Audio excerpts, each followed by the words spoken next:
Clip number 504۔ اس clip میں آپ قرآن پاک کی سورہ یونس کی آیت نمبر 92 سے 93 تک کی تلاوت، ترجمہ اور تفسیر قرآن صراط الجنان سماعت فرمائیں گے۔ بسم اللہ الرحمن الرحیم۔ ترجمہ، اللہ کے نام سے شروع جو نہایت مہربان رحمت والا ہے۔ فَالْيَوْمَ نُنَجِّيكَ بِبَدَنِكَ لِتَكُونَ لِمَنْ خَلْفَكَ آيَةً وَإِنَّ كَثِيرًا مِّنَ النَّاسِ عَنْ آيَاتِنَا لَغَافِلُونَ۔ ترجمہ، آج ہم تیری لاش کو بچا لیں گے تاکہ تو اپنے بعد والوں کے لیے نشانی بن جائے، اور بے شک لوگ ہماری نشانیوں سے ضرور غافل ہیں۔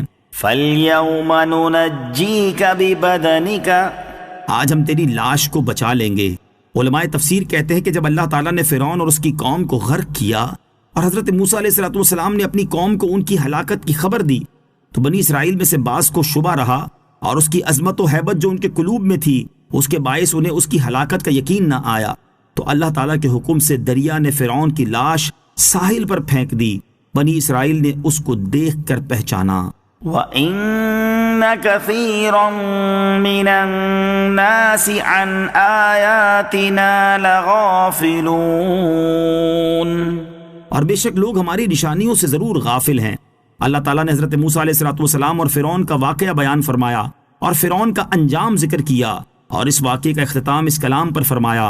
اس میں خطاب نبی اکرم علیہ السلام سے ہے تاکہ وہ اپنی امت کو دلائل سے اعراض کرنے پر ڈرائیں اور ان واقعات میں غور و فکر کرنے اور ان سے عبرت حاصل کرنے کی ترغیب دیں۔ یہی ان واقعات کو بیان کرنے کا مقصود ہے۔ وَلَقَدْ بَوَّأْنَا بَنِي إِسْرَائِيلَ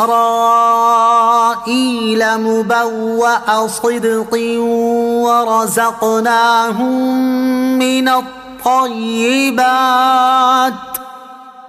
فَمَا اخْتَلَفُوا حَتَّى جَاءَهُمُ الْعِلْمُ إِنَّ رَبَّكَ يَقْضِي بَيْنَهُمْ يَوْمَ الْقِيَامَةِ فِيمَا كَانُوا فِيهِ يَخْتَلِفُونَ۔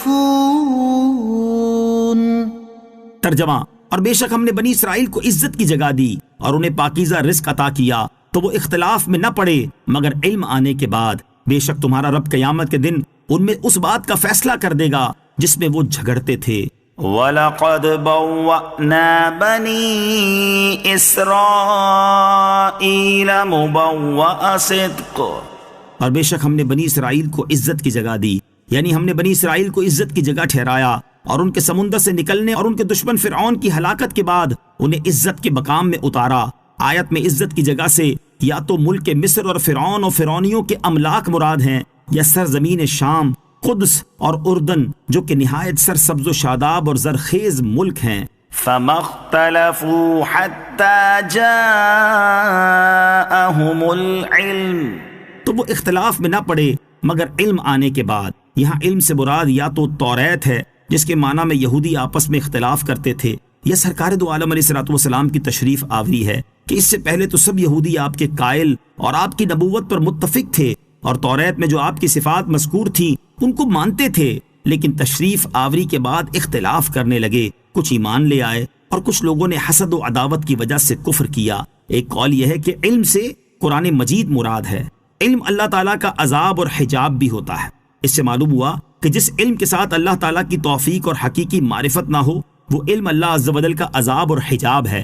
چنانچہ علم کے باوجود گمراہ ہو جانے کے بارے میں اللہ تعالیٰ فرماتا ہے وَأَضَلَّهُ اللَّهُ عَلَىٰ عِلْمٍ، ترجمہ، اور اللہ نے اسے علم کے باوجود گمراہ کر دیا، اور جو علم معرفت الہی کا ذریعہ ہو وہ رحمت ہے، جیسے اللہ تعالیٰ نے اپنے حبیب علیہ السلام سے ارشاد فرمایا وَقُلْ رَبِّ زِدْنِي عِلْمًا، ترجمہ، اور عرض کرو اے میرے رب میرے علم میں اضافہ فرما۔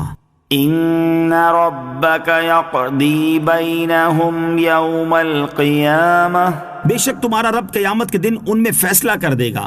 یعنی اے حبیب صلی اللہ علیہ وسلم، یہودی دنیا میں آپ کی نبوت کے معاملے میں جھگڑ رہے ہیں، قیامت کے دن آپ کا رب عز و جل ان میں عملی طور پر اس طرح فیصلہ کر دے گا کہ آپ پر ایمان لانے والوں کو جنت میں داخل فرمائے گا اور آپ کا انکار کرنے والوں کو جہنم کے عذاب میں مبتلا فرمائے گا۔